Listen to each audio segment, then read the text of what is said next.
Have you ever built an amazing landing page, drove targeted traffic to it, and then found that everything you're doing, you're just not getting any conversions?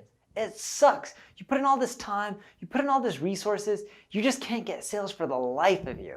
Hey everyone, I'm Neil Patel, and today I'm going to share 7 landing page flaws that'll kill your conversions.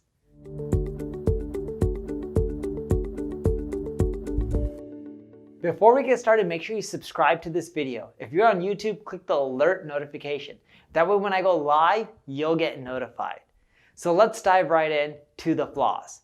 The first flaw is load time. And you've probably heard this before, speed matters. But let me actually back it up with the stat.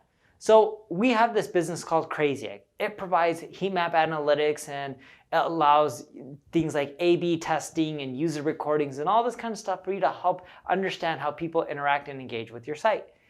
Did you know that when we were optimizing our site and trying to improve our load times, we found that every second we improved in load time, our conversions went up 6%.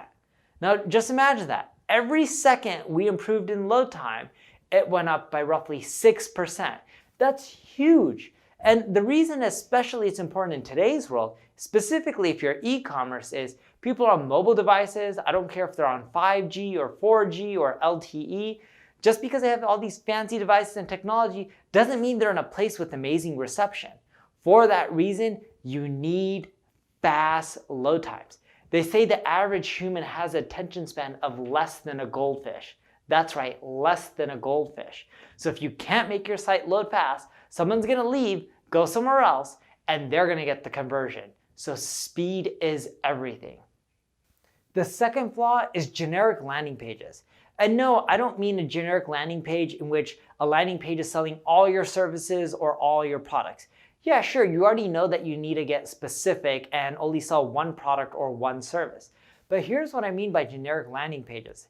Even if you're selling one product or one service, keep in mind every single traffic source is different. Getting visitors from Google AdWords from someone searching a keyword is totally different than someone coming from a Facebook ad. That's also totally different than someone coming from Instagram. That's also totally different than someone coming from Pinterest or LinkedIn.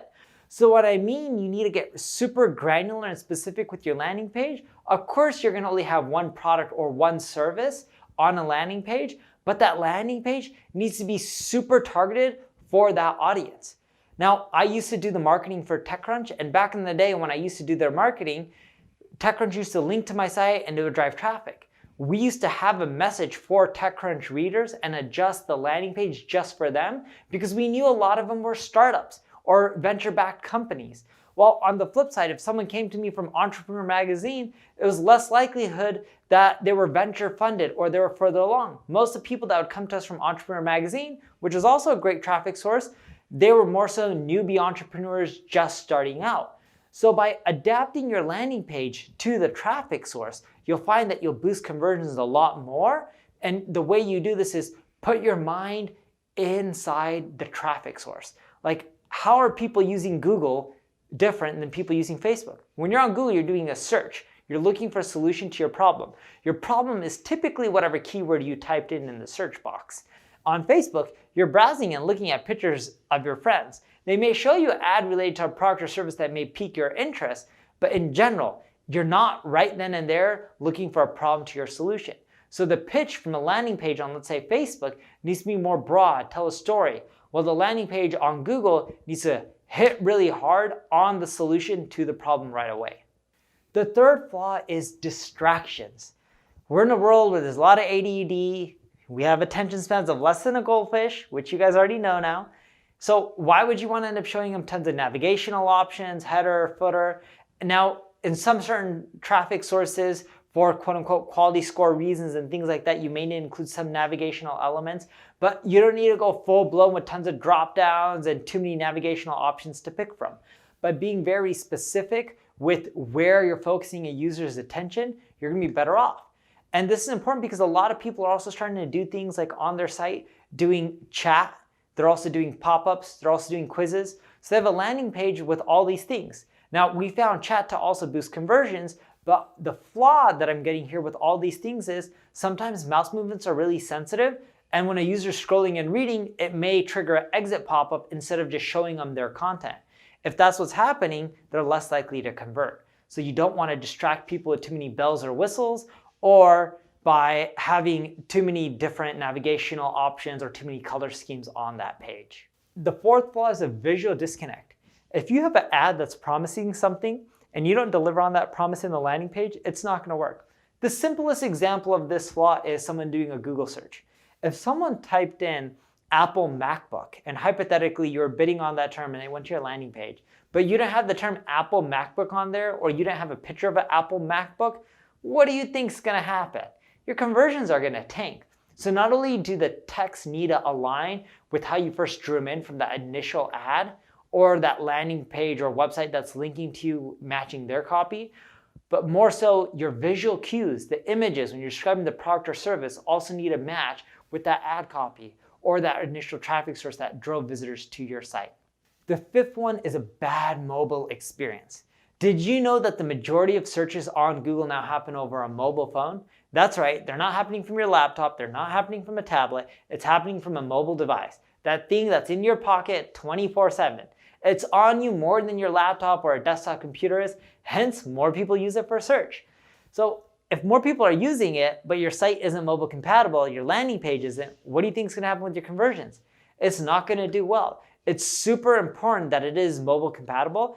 Now, you shouldn't go and create a mobile specific landing page. I just like making my landing pages responsive. That way, if someone's on a tablet, a big laptop, a big desktop screen, or a small mobile device, it continually adjusts in size for that user. So that way you only have to do one page and you don't continually have to maintain 5 or 10 different pages. The sixth flaw is not addressing buyer concerns. There could be, hey, what if I don't like this product or service? Is there a money back guarantee? Is there a free trial, assuming it's a software as a service company? What do other people think about this product? Do you have reviews on those pages? How does a product or service look? Do you have video testimonials or case studies? All these things are objections and concerns. If you can answer them within your landing page, you're more likely to convert. Most people think of a landing page as, oh, I want it as short as possible, get someone to click, put it in their credit card, and buy from me. It's not about being as short as possible and getting someone to click. It's about answering people's objections. Whatever objections people have, if you answer them, they're much more likely to convert. If you don't answer someone's objections and concerns, what do you think is going to happen? They're going to bounce away. They're not going to convert. If you're not sure what people's objections are, you can always use survey tools like Hotjar or SurveyMonkey to figure out what people's objections are or concerns are, and then you can address them within your content. Last but not least, number 7, you're making the landing page too complicated. What I mean by that is I'm not talking about length. I'm not talking about, oh, do you have too many images or videos? I'm talking about the process. If you're a lead form, do you have 50 form fields? Well, if you have 50 form fields, you're going to lose most people. If you're a checkout process for an e-commerce page, how many form fields do you really need? Can you autofill? Can you have authentication services through like login with Google or login with Facebook to make it so much simpler when someone's already coming from Facebook? All these things can make it more convenient for the user. If you make your landing pages more convenient, the chances are they're going to convert more. If you make it more complicated and harder for them, they're less likely to convert. Just think of it this way. If someone's on a mobile device and they have 10, 12 form fields, do you think they want to fill them out, or do you think they rather click a button that fills out maybe half of them and then the other half they have to do manual? They rather only do half of them and have the other ones done automatically and some done manual. Make it convenient for people. If you make your processes, your checkout, your lead forms too complicated, you're not going to convert as well. If you need help getting more sales from your landing pages or more traffic, check out my ad agency, Neil Patel Digital. If you enjoyed the video, like it, share it, tell other people about it, and make sure you subscribe to the channel. Thank you for watching.